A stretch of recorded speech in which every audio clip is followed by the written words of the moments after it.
சென்னை திருவொற்றியூரில் MLA K P. Shankar இல்ல திருமண விழாவில் முதலமைச்சர் மு.க.ஸ்டாலின் உரையாற்றி வருகிறார். அதன் நேரலை காட்சிகளை காணலாம்.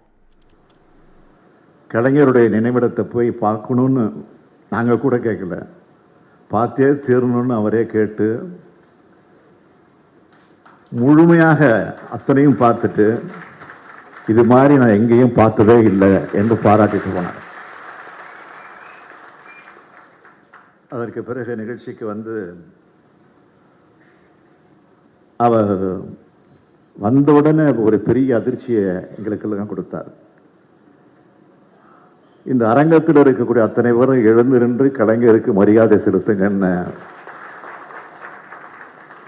சொன்ன அந்த காட்சியை இன்னைக்கும் என்னால் மறக்க முடியல. நேற்று இரவு முழுவதும் எப்போதுமே எனக்கு இரவுல சோகம் தூக்கம் வராது, மகிழ்ச்சியில் எனக்கு தூக்கம் வரல.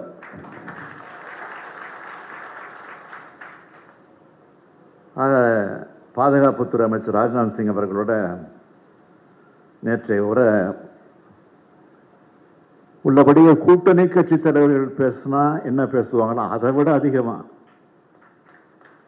திமுக காரன் பேசுறதை விட அதிகமா சிறப்பா தலைவர் கலைஞரை பற்றி அவர் பேசினது உள்ளபடியே வரலாற்றில் பொறிக்கத்தக்கக்கூடிய உரையாக அந்த உரை அமைந்துச்சு. கலைஞரை இந்த அளவுக்கு புகழணும், பாராட்டி பேசணுன்ற அவசியம் அவருக்கு இல்லை, தேவையும் இல்லை அவருக்கு.